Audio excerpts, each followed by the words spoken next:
கர்த்தராகிய இயேசு கிறிஸ்துவின் நாமத்தினால் உங்களை வாழ்த்தி வரவேற்கிறேன்.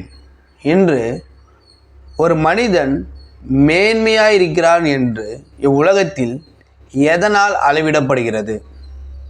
அவன் நல்ல ஒரு பெரிய வீடு வைத்திருக்க வேண்டும், நல்ல விலையில் ஒரு கார் வைத்திருக்க வேண்டும், உயர் ரக பைக் வைத்திருக்க வேண்டும், அக்கௌண்டில் மினிமம் 1 கோடி 2 கோடி மேலே அவன் பணம் வைத்திருக்க வேண்டும், விலை உயர்ந்த வஸ்திரங்களை வைத்திருக்க வேண்டும்.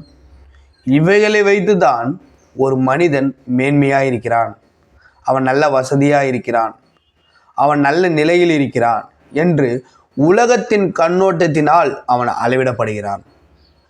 ஆனால் நம் வேதத்தின்படி பார்க்கும் பொழுது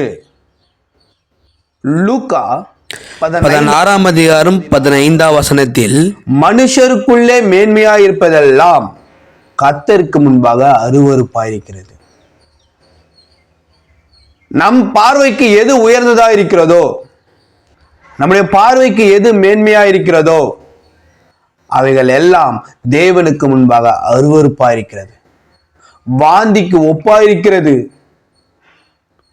தேவ பிள்ளைகளே, நம்முடைய வாழ்க்கையில் கார், பங்களா, நல்ல பணம், நல்ல வேலை, நல்ல வஸ்திரம் தரித்து கொண்டு நான் மேன்மையாக இருப்பது எல்லாம் தேவனுக்கு முன்பாக அருவருப்பா இருக்கிறது.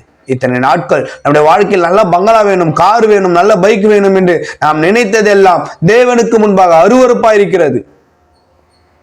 ஆனால் வேதம் சொல்கிறது, தேவனுக்கு முன்பு இவைகள் எல்லாம் அருவருப்பு, வாந்தி. வேதம் அததான் நமக்கு தெளிவாக சொல்கிறது.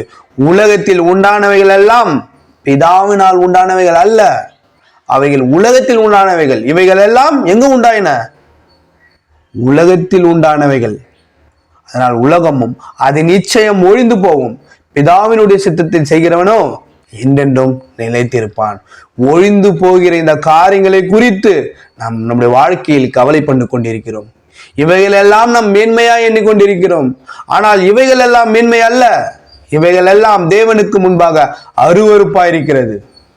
அன்பான தேவ பிள்ளைகளே, நாம் எதை குறித்து மேன்மை பாராட்ட வேண்டும்? தேவனால் உண்டானவைகளை குறித்து, இயேசு கிறிஸ்துவை கொண்டு நாம் மேன்மை பாராட்ட வேண்டும். தேவனுடைய ராஜ்யத்தை குறித்து நாம் மேன்மை பாராட்ட வேண்டும். இந்த உலக காரியங்களை நாம் மேன்மையாக எண்ணுவோமானால் அது தேவனுக்கு முன்பாக அருவருப்பாயிருக்கிறது. தேவனுக்குரிய காரியங்களை நாம் மேன்மை பாராட்டினால் தேவனுக்கு முன்பாக அது பிரியமாயிருக்கிறது. இதனால் இன்று இந்த காணொளி மூலமாய் நாம் எதை தெரிந்து கொண்டோம்? நம்முடைய வாழ்க்கையிலே இந்நாள் மட்டும் நாம் எவைகளை நான் மேன்மையை கொண்டிருந்தனோ அவைகள் எல்லாம் தேவனுக்கு முன்பாக அருவருப்பாயிருக்கிறது. அருவருப்பான காரியங்களுக்கு பின்பு நாம் ஓடிக்கொண்டிருந்தால் நம் ஓட்டத்தை நாம் நிறுத்த வேண்டும். உலகத்தில் உண்டானவைகளுக்காக நம்முடைய ஓட்டம் இல்லாமல் தேவனுக்குரிய காரியங்களை குறித்து நாம் ஓட்டம் இருக்க வேண்டும். பிரியமான தேவ பிள்ளைகளே, இந்த தேவன் நம்மளோடு பேசியிருக்கிறார்.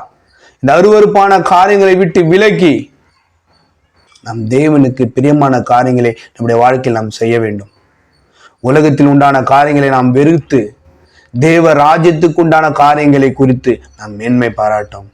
தேவன் இந்த காணொளி மூலமாய் உங்களை இந்த நேரத்தில் பேசியிருக்கிறார். கர்த்தர் தாமே உங்களை ஆசீர்வதிப்பாராக. ஆமென்.